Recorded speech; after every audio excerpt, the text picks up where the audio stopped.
Hello friends, রিবু activity চ্যানেলে তোমাদের সবাইকে স্বাগত। আশা করছি তোমরা সবাই খুব ভালো আছো।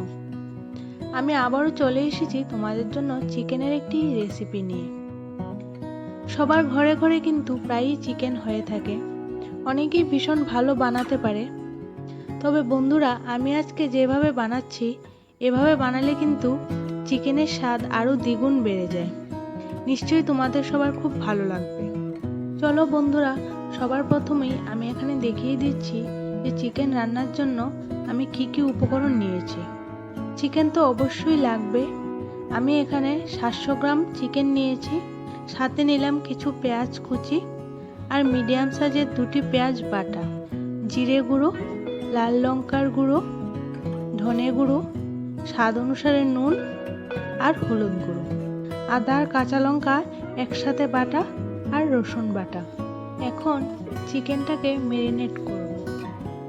তার জন্য সবার প্রথমেই এতে দিয়ে দিলাম পেঁয়াজ বাটা, সাথে দিলাম আদা, রসুন আর কাঁচা লঙ্কা বাটা।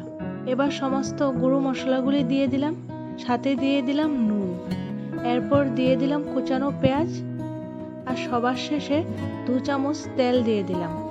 এবার সব উপকরণগুলিকে মাংসের সাথে হাত দিয়ে ম্যারিনেট করে নিতে হবে। এটাকে যত বেশি হাত দিয়ে ম্যারিনেট করবে মাংস তত বেশি সফট হয়ে যাবে এবং টেস্টও অনেক ভালো হয়, আর মাংসের ভিতর মশলাও খুব ভালোভাবে ঢুকে যায়। সেই জন্য আমি মাংসটাকে 5 মিনিট মতো এইভাবেই ম্যারিনেট করেছি। এবার আমি এটাকে ঢাকা দিয়ে অন্তত 15 মিনিট মতো রেখে দেব। একটি কড়ার মধ্যে তেল দিয়ে দিয়েছি। দেখতেই পারছো বন্ধুরা, তেলটা গরম হয়ে এসেছে। আমি কিন্তু এখানে কোনো ফোড়ন ব্যবহার করব না, ডাইরেক্ট ম্যারিনেট করা মাংসটা ঢেলে দেব একটু একটু করে। তো এখানে দেখো মাংসটা আমি তেলের মধ্যে দিয়ে দিয়েছি। এই চিকেনটা হতে 10 থেকে 15 মিনিট লাগে। শুধু প্রিপারেশন করতেই যে টাইম লাগে, বাকি রান্নাটা কিন্তু 10 থেকে 15 মিনিটের মধ্যেই হয়ে যায়। এইভাবে মাংসটাকে একটু নাড়াচাড়া করে নেব যাতে তেলের সাথে মাংসটা খুব ভালোভাবে মিক্স হয়ে যায়। আর গ্যাসের ফ্লেমটা আমি মিডিয়ামে রেখেছি, না রেখেছি লোতে, না রেখেছি হাই। মিডিয়াম ফ্লেমে ঠিক 5 মিনিট মতো আমি ঢাকা দিয়ে রেখেছিলাম। দেখুন বন্ধুরা, মাংসটা অনেকটাই সফট হয়ে গেছে। এখন মিডিয়াম ফ্লেমে রেখেই মাংসটাকে কষিয়ে নেব। মাংসটা কষিয়ে নেওয়ার পর দেখো মাংসটা থেকে তেল ছাড়ছে, এর মানে মশলা খুব সুন্দর ভাজা হয়েছে। এবার এটাকে একটু নাড়িয়ে চাড়িয়ে নেব। এর মধ্যেই তোমরা বুঝতে পারবে মাংস অলরেডি কিন্তু সফট হয়ে গেছে। তো মোটামুটি আমার এখানে এইটুকু অবধি রান্না করতে 8 মিনিট সময় লেগেছে। খুব সুন্দর কিন্তু একটা মশলার গন্ধ বেরিয়েছে। তবে হ্যাঁ, আমি তোমাদের আবারও মনে করিয়ে দিচ্ছি, গ্যাসের ফ্লেমটা কিন্তু মিডিয়ামে রাখবে, না বাড়াবে না কমাবে। এবার এর মধ্যে আমি দিয়ে দিলাম পরিমাণ মতো জল, যাতে রান্না হওয়ার পর মোটামুটি একটি গ্রেভি মতন তৈরি হয়। তোমরা কিন্তু তোমাদের প্রয়োজন অনুসারে গ্রেভির জন্য এখানে জল ইউজ করবে। এখন আমি 5 মিনিট মতো রান্না হতে দেব। ঠিক 5 মিনিট পর এসে তোমরা দেখবে মাংসটা আগে থেকে অনেকটাই সফট হয়ে আছে, সাথে গ্রেভিটাও দেখতে খুব সুন্দর লাগছে।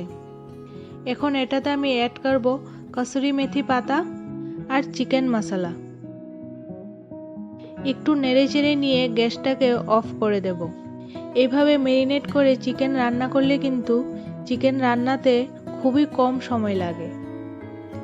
দেখো মাংসের অ্যাকচুয়াল কালার চলে এসেছে, মাংসটাও টোটালি কুকড হয়ে গেছে।